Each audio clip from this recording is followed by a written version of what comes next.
McDonald's and the nature preserve. It was late, one of those nights where the roads are quiet, the parking lot's half-lit, and the air feels heavier than it should. Alex, a 22-year-old catering service worker, was driving home after a long shift. Hunger gnawed at them, but nothing was open except the golden arches glowing faintly on the horizon. McDonald's. The parking lot was nearly empty. Just a few cars scattered about, their windows reflecting the harsh yellow of the lamps overhead. Alex pulled in, too tired to think twice.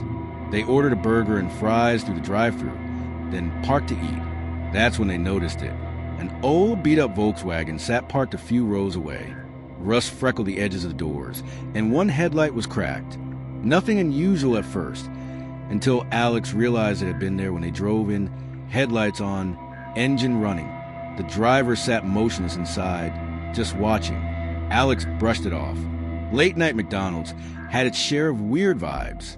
People were tired, people were broke, and people hung around for free Wi-Fi. Nothing to worry about, or so they thought. Finished with their food, Alex got back on the road. The night stretched quiet again as they made their way toward home.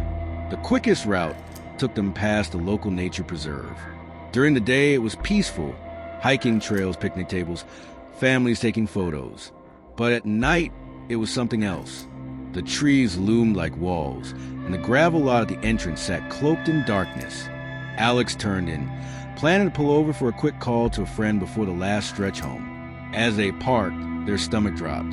Headlights swung into the lot behind them. The Volkswagen, the same rusted car, the same cracked headlight. It pulled in slowly, deliberately, and stopped just a few yards away. Alex's hands shook as they fumbled for their phone. They dialed their friend, trying to keep their voice steady as they explained what was happening. That's when the car doors opened. Four men stepped out. 10:41. They didn't say anything at first. They just started walking, calm, steady, spreading out like they rehearsed it. One man cracked his knuckles. Another pulled his hood low. Alex's friend was still on the line, their voice rising in alarm. "Get out of there. Now. Don't wait." Alex started the engine but froze. The men were circling, blocking the exit. That's when Alex caught movement out of the corner of their eye. Something in the tree line. At first, they thought it was an animal, but as their eyes adjusted, they saw him, half hidden in the shadows, crouched low among the branches. A fifth man. He had been waiting. 13:05, the realization hit like ice water. This wasn't random. This was planned.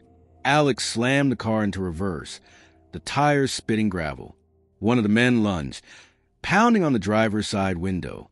Another shouted, his words lost in the chaos. Alex swerved hard, barely missing the Volkswagen as they shot out of the lot. The men gave chase on foot, but it was too late. Alex's car roared down the road, heart pounding, hands white-knuckled on the wheel. They didn't stop until they were several miles away, pulling into a brightly lit gas station, still shaking. Alex stayed on the phone with their friend until they felt safe enough to drive home.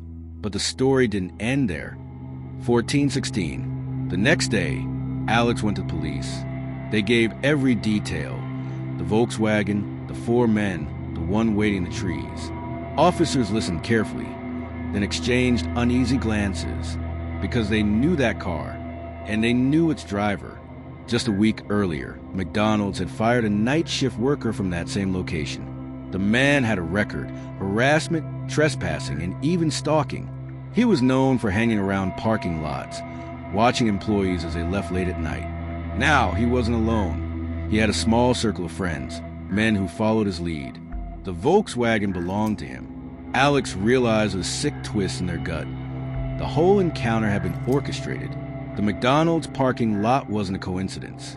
He had spotted Alex there, followed them, and tried to lure them into isolation at the preserve. If Alex hadn't noticed the man hiding in the trees, if they had hesitated a moment longer, things might have ended very differently. To this day, Alex doesn't drive through the preserve at night. They avoid that McDonald's entirely.